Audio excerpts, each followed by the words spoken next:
New season brings new excitement for every team, but especially our Chicago Bears with all the change made to the team. But on today's episode, we're not just going to talk about the best case scenarios because I think we all know what that's going to be. We can talk about the worst case scenarios as well. Me and C-Dub going to get into it all and more right after this.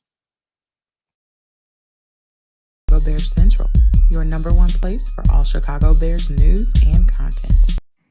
What's going on, Bears fans? Welcome to another episode of Chicago Bears Central, your number one spot for everything Chicago Bears related. C-Dub and Haize in the building today. Bobby's out on podcast PTO. He had to get the midget strippers together. But you know, that is what it is there. Shout out to Bobby.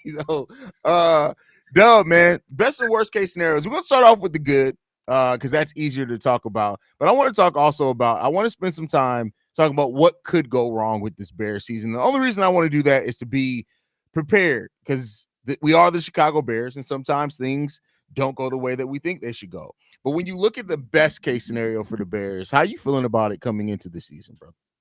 Oh man, when you talk about the best case scenarios for the Chicago Bears, I think there's different levels to this. I think there's different options to this. I think number one is obviously, as some miracle, the football gods let us get to the Super Bowl and win it. That'll be the ultimate uh thing that can go right for the Chicago Bears. Shout out to Rich Eisen, who did say if everything goes right, the Bears could be in the Super Bowl. I'm like, hey, I need weed you smoking, Yeah, Rich. he's smoking some good. So he got to put us on with that connect. I ain't Yeah.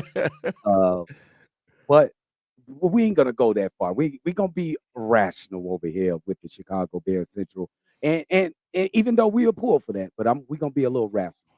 What about goals that we realistically can attain?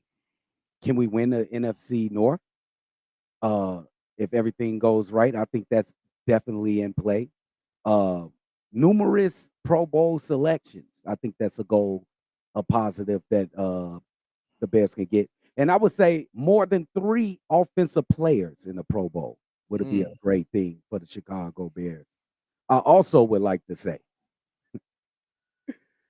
if we can lead the league in scoring, it's crazy. It's coming from nowhere, but don't just dismiss it with all these weapons on this team. I think it's a lot of goals that the Bears can attain without being that ultimate irrational, go to the Super Bowl and win it. It's a lot of things that can go right in this season for the Chicago Bears to make it a successful season.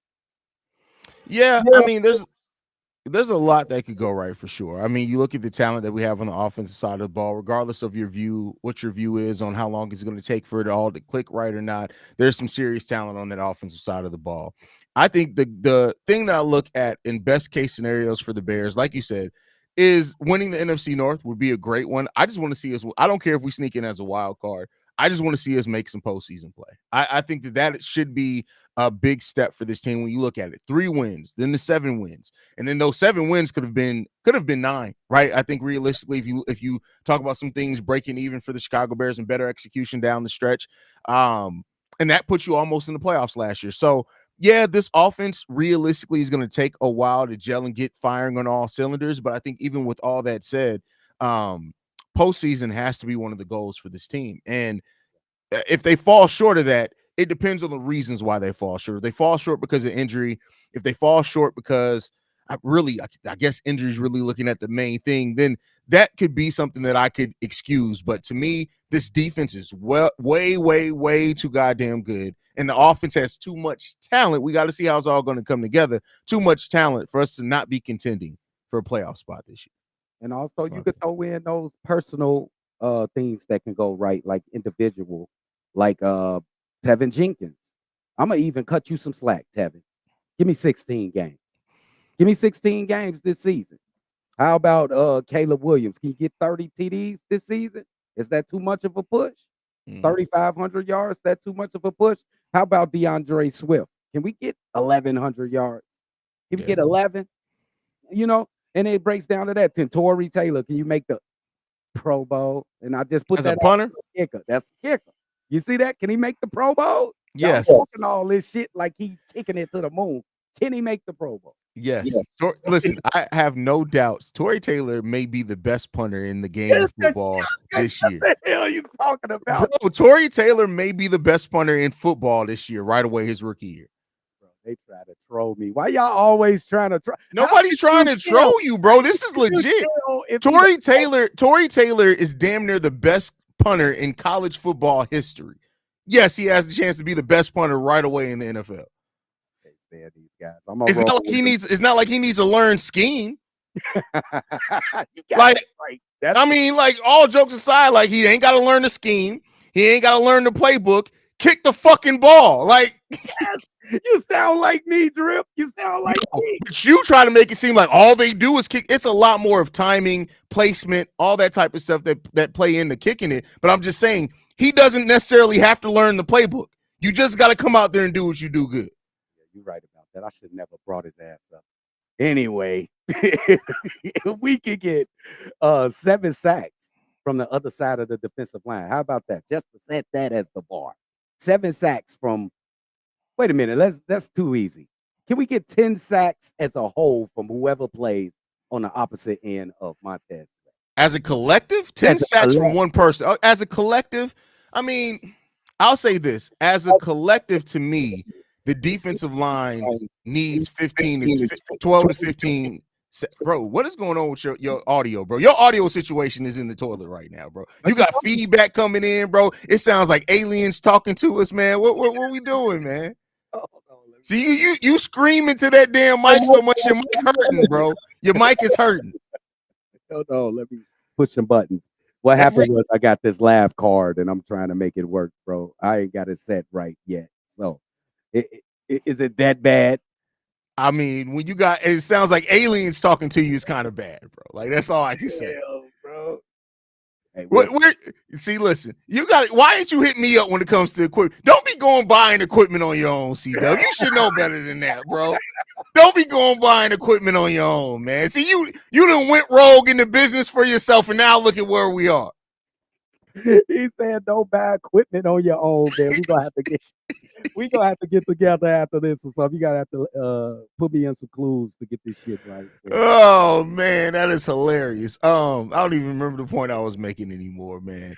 But overall, that's the rest of the defensive line. If they can get realistically between 12 and 15 sacks on top of whatever Montez Sweat gets us, that's a solid defense as far as getting to the quarterback. And that kind of brings us into what the other side of this, right? What could go bad for the Chicago Bears?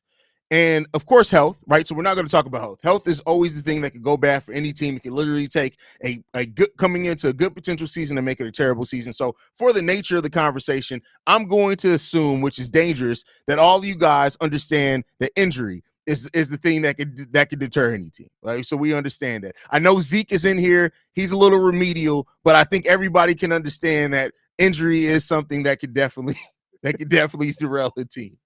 Outside of health being something that could derail the team, I'm going to start off with the defense because I think this is what you're alluding to. The second half, the last 9 games of the season, basically, the Chicago Bears defense looked totally different.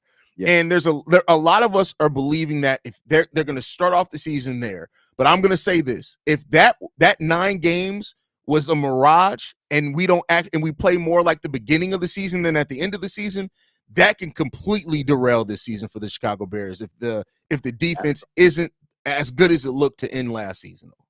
Absolutely, 100%. And that goes into a bigger spectrum. Expectation as an individual and as a whole. When you say about the defense, what we had the last 9 games of the season, is it going to be more of that, or was it just a mirage, or was it some other thing that had them guys playing well last season at the end? But when you can turn it over to Caleb Williams, is the expectations, is it too much for Caleb Williams?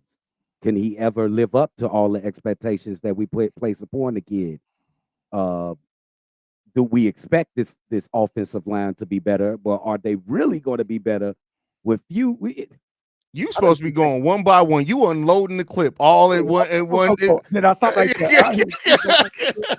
I'm listening to myself on this. I can hear the feedback. Go ahead. unloading the whole clip on you. That was a smart Oh. part going. Go ahead. Nah, Zeke, I just had to throw you some fun, my boy. You good, bro. You family here. We know we joke around this mug, bro. That's all. No, but yeah, the defense, I do think like the defense, I so much to me at the beginning of the season, those first 6 games before the bye week come down to the defense being able to be what we expect them to be because you're returning all but 2 starters on that defense. You need to be able to pick up where you left off on. The offense is a little bit different. You got to be able to pick up on that. And if the defense doesn't, or if they get off to another slow start, or if they have some major injuries that derail them, the beginning of the season could be ugly for this team, man. And that's the reason. Well, it really fits in this category because of that last part of the season, and you still hold like most of the personnel, and you got the same coach running the defense in Matt Eberflus. Yeah. So I'll even say in week 1, if we see a fall off, that's going to be very alarming to me. If we giving up 25 points in the first week, if we can't get any stops on third down, if we making silly mistakes like penalties and stuff like that, I'm gonna be really concerned because you should be still in that trajectory that we were going. We were going in that upward trending trajectory. So that'll be really alarming, dude. Really alarming. Yeah. Yeah. I mean, you look at it, the defense has talked about wanting to force takeaways, which they did at the end of the season. They got to the quarterback much more often at the end of the season. All that happened. And you got to be able to start bringing that at the start. If you can't, it's going to be ugly. And then outside of and that's just the defense overall. And to your point, what you were getting into as well is the offensive line. This offensive line, they didn't go out and improve it the way that some of us had hoped. You did go from trash center play to hopefully competent center play. And that step could be huge for the Chicago. Just competent center play can make such a big difference for the Chicago Bears team. But I'll tell you what, if we have another injury riled season on that offensive line, if Coleman Shelton and Ryan Bates end up somehow inheriting the ghost of Sam Mustipher, it's going to be ugly. If Tevin Jenkins can't stay healthy, God forbid, Darnell Wright, who ended that season so strong, if he gets off to a slow start or something, this offensive line has the chance to really help their rookie quarterback, or they have the chance to break their rookie quarterback. And I hope that it's not the latter. That is an absolute great comment. They got a chance to make the quarterback or break them. But I'll give you this. When you're attacking the offense of the Chicago Bears this season, you're going to start you can always start with the weakness. And I think the weakness when they look at the Chicago Bears offense is the offensive line. So you're going to see heavy blitzes. You're going to see all type of defensive schemes to confuse the offensive line because they relatively young as well. You do got your vets out there, Nate Davis and Ryan Bates if he starts at center, and Shelton too if he starts at center. So it's going to be a question mark with the offense for the early part of the season, but we can really see where they at, and they absolutely be the thing that can break this team as a whole, offensively and defensively. If you can't move the chains because your offensive line can't block for you, they can't be disciplined enough not to go off sides and do false starts and things like that, it can really hurt your team as a whole. So it's going to be important, bro. These guys get it together quickly. I agree. They got to get it together. And if they can't, man, that's going to be a big struggle for this team. That offensive line, I've looked at it and said, well, better health and continuity, I think will be much better than where we left off last year. But if we don't have that, it can get ugly, bro. It can get real ugly, man. It can look like Reggie Mama in here, and we don't really want that to happen, bro. Damn, see that ugly? I'm just tripping, man.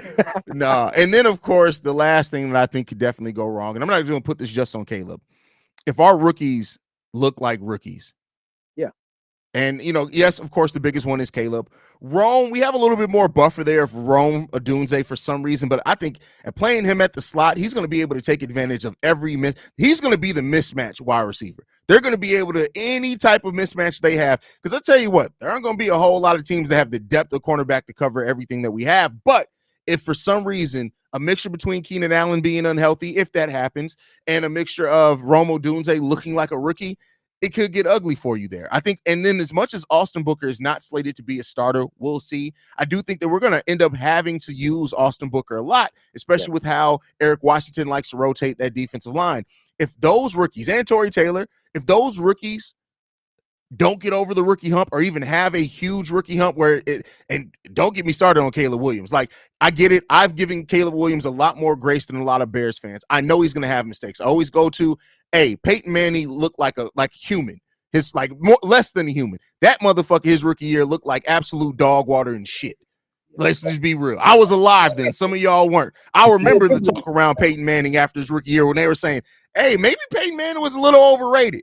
So some of the greats had rough rookie years. So I'm not expecting Caleb to come in and be a perfect prospect, but I tell you what, he has to be competent. You cannot come in and look like you don't belong. He does not have that amount of grace. He doesn't have that type of grace to get over. You have to come in and you have to be competent. You have to be on point. And you know that we have veterans around you that are going to help with that, absolutely. But you gotta have because of what Ryan Poses did and because of the way he decided to attack the offense, we are gonna have to rely on our rookies to be a big part in certain aspects of our game. And if they don't live up to at least a portion of the hype in year one, it's going. Bears fans are going to be, let Caleb Williams have a 3-interception game 2 games in a row. Oh my goodness, please, knock on wood. Bro, some of y'all gonna be in here. I'm gonna have to send out the mental health wagon for some of y'all. Is all I'm gonna say, man. Bro. I'm glad you said that about the rookies, because that's kind of what I was thinking as well. Like, I need to ask you a question, Drip. Is it unfair that we think these rookies should bypass any kind of rookie, and I'm gonna call it hazing, getting acclimated with the NFL? We're actually, the way we speak about these kids, like, we expect Rome Duzier to come in here and get close to 1,000 yards. Oh, Dunze. Stop adding a syllable, bro. You're making it harder on yourself. Oh, Dunze. Okay. I'll just make it easier. We expect Rome. We expect Rome to be a 1,000-yard receiver, be a veteran out there. We expect Caleb to go out there and not have any rookie troubles out there. Every rookie has that welcome to the NFL moment. Is that fair for these rookies, though? Oh yeah, they're gonna have their listen, Rome is gonna get cracked coming across the middle a couple of times. Yeah. He's gonna happen, bro. There's gonna be some drop passes in there. It's gonna happen. Like, those things are gonna happen, because guess what?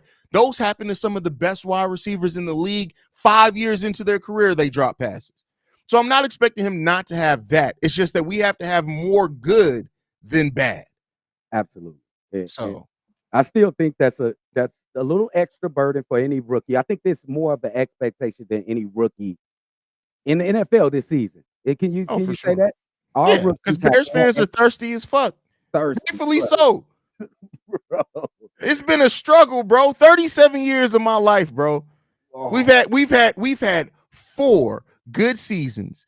37 years of my fucking life, bro. 4 of these motherfuckers, bro. Damn, I could tell you're not making a 3-point contest on 4 for 37.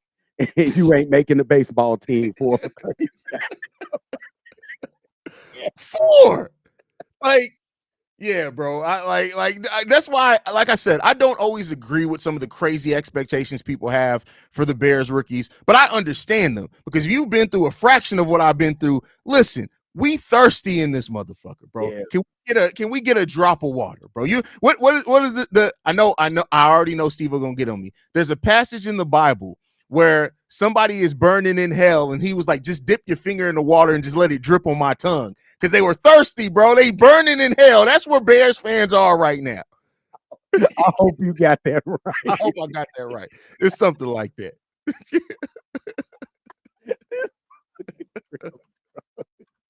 I swear to God, man. Hey, Drip, this is a good question when it comes to the offense. Which one of these guys, besides the quarterback, because I think that'd be the obvious answer, we can't have a letdown season from anybody on the offense, the starting guys. Can't have a letdown season. And I'm gonna just throw mine in. Darnell Wright can't have a letdown season. I think he's the most important piece to me. He cannot have a letdown season, because that'll just compound the problems on the offensive line if we have a bad season for Darnell Wright. Darnell Wright and Tevin Jenkins are the pieces of the offensive line I feel the most confident in as far as on the football field. Tevin, we have a whole different thing on. He needs to stay healthy. Like he does look like he's in great shape. I don't know if you've seen Tevin Jenkins. Yeah. He looks like he's in great shape. Hopefully that helps him stay healthy. Like you just know for 100% fact. Every time Tevin Jenkins woman ride him, he catch a hamstring injury, bro. Like you just know it, bro. You get You ain't never caught a cramp while busting a nut at the same time. That's the most confusing shit that's ever happened in life, bro. Catching a cramp at the same time as busting a nut is literally like you like, oh shit, bro. Like motherfucker 24, 25. He ain't catching no cramps, bro. Tevin Jenkins ain't catching no cramps, bro. Not at 24, 25. Bro, come on now. Tevin missed 3 games because he sneezed too hard, bro. Like I don't doubt that, bro. Hell no. It's yeah, bro. Hey, we need him, bro. We need him. Yeah, what? You good, Drip? You good? The dog started getting into it. Oh, okay. But anyway, man, like I said, all jokes aside, like I'm a little worried about those two we need big seasons from. But my biggest concern still to this day is the center play, bro. Like I know that Ryan Bates and Coleman Shelton are upgrades on paper, but guess what? Most people are upgrades on paper from what the fuck we got last year, bro. Like that's all I'm saying. Like we with that offense, I'm not really worried about DJ Moore. I'm not worried about Keenan Allen. I'm not worried about Rome Odunze. Like I know what they bring. DeAndre Swift, Khalil Herbert. I'm not really worried about them as long as health. I'm worried about the offensive line, even if these motherfuckers are completely healthy. That's the problem, right? If you took away the health concerns and you looked at it and said everybody on the Chicago Bears offense is going to stay healthy, who's giving you the biggest concern? It's that fucking offensive line, bro. 100%. That's exactly why I brought it up. I knew you would go there too with the offensive line because when you look at it in the offseason and all the key additions we did, the least attention was made to the offensive line. So I think they did improve it, but I still got to see it in action, though. I still got to see that joint in action, bro. Got to. Yeah. I mean, that's you're not wrong for feeling that way. To say we got to see it before we believe it, you're not wrong to feel that way because we've heard this stuff. Like we've heard, oh, Sam Mustipher's improved. All right. How many years in a row we Lucas heard? Patrick's gonna finally be healthy. All right. Yeah, like okay, let's not get a little too fancy here. We've heard all of it, so it just comes down to them proving it. Like on paper, we got a talented team, but and I don't want to overlook this either. Matt Eberflus. We can't talk just about the players all the time. Matt Eberflus, I get it. He has 1 year in his contract after the season. More than likely, he's going to get to see that through. But like Matt Eberflus has to step up. You've replaced your coordinator. You've got 2 veteran coordinators. You had 2 rookie coordinators that were in there with you that started with you. You got veteran coordinators in there with you now. You understand you got to call the plays to start off the season. Matt Eberflus is so important to all of this as well because if he is not fixed, his awareness as a head coach, if he doesn't trust the voices and they aren't helping him with some of that shit that he's low on, all this don't damn matter. Matt Eberflus has to be better for the Chicago Bears. They sat in a room and had meetings for 3 days. I'm telling you, bro, C-Dub, imagine if me and Bobby said we had to talk for 3 days to decide if you're going to stay on the podcast or not. You'd be like, what the fuck am I doing? What am I doing? The Bears front office talked for 3 days to decide if you were going to stay in this job. That needs to be a wake-up call for you. Yes, and I'm glad you brought that up. They've been giving concessions to what Matt Eberflus wanted on his team. Like the first draft picks, the first couple of draft picks were defensive players trying to help Matt Eberflus. Now they got you a nice offensive coordinator. They let go. That seems to be the problem from last year. And Lukey Dookie. You got a better personnel all around on this team. Dude, it's some great coaches. This is just my thought. It is some great coaches without a job this year. great. You better get it together this season, man. We gonna have to have a great season as far as record. We're gonna have to see development with the quarterback, and that defense finally has to sit in that top 5. I'll give you top 10 for the whole entirety of the season. And you have to make great coaching decisions throughout the season. Because I think you've been a little mid since you came. Just being honest, you've been a little mid when it comes to decisions like challenging plays and substitutions and intervening in play calls. So, dude, I think this is a real important season for Matt Eberflus personally. Absolutely. And just so y'all don't think I was tripping, because that would have been a pause moment on the Bible verse, Luke 16:23-24.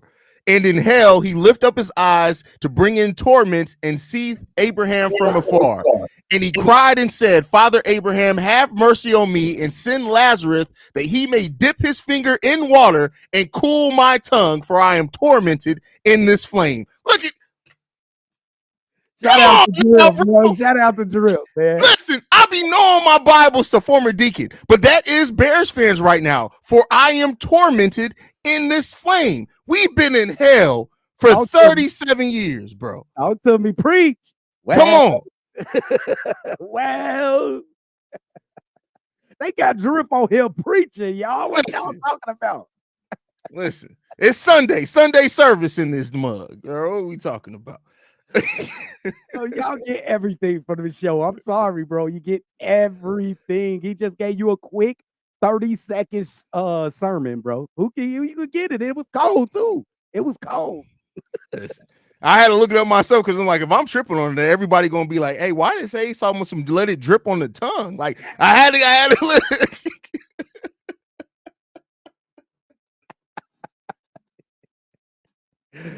Hell no. Oh man, that is hilarious, man. That is funny.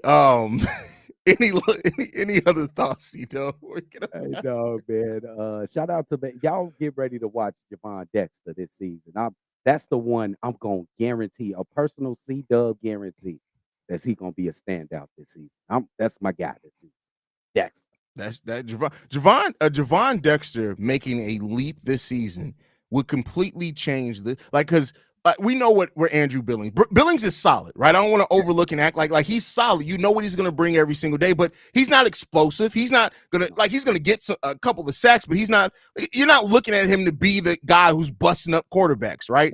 Javon Dexter taking a leap this season, and with what he's done as far as the strength, the agility, the things like that, getting pressure in both the pass game and the running game, that could make Montez Sweat's job so easy. And I'm going to be interested to see, do they have him lining up next to Sweat? Or do they have Billings next to Sweat and Javon Dexter next to Walker on the opposite side to kind of get some pressure for both sides? But I tell you what, because if you're double teaming Montez Sweat and Javon Dexter is looking like he seems like he's going to do, you're going to have to really second guess what the hell you're going to do on that defense line. Javon Dexter is so important to what this, and the Bears really the fact that they did not go out and get a 3-tech at all. They didn't even think about getting a 3-tech. Him and Zach Pickens got the vote of confidence from Ryan Poles this year. Those guys need to bring it for sure.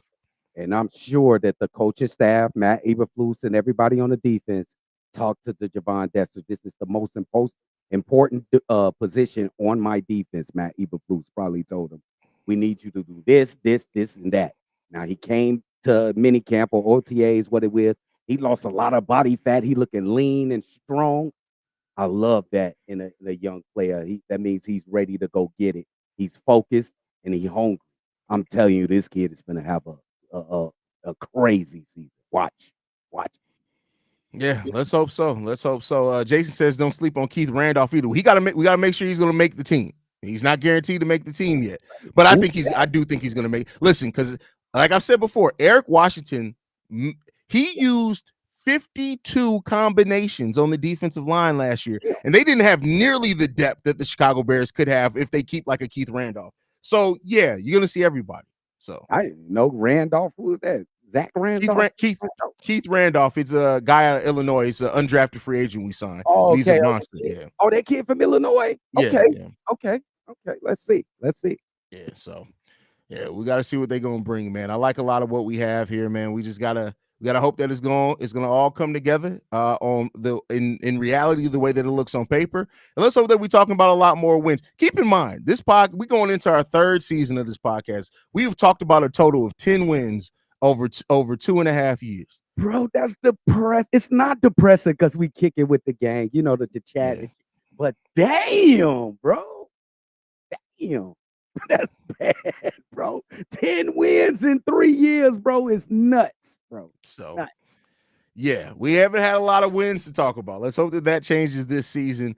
But that's our time for today, guys, man. Make sure you guys are following us at Shy Bears Central on every social media platform we're on. Gotta get the TikTok back popping. I've fallen off on posting on the TikTok. We gotta get the TikTok back popping.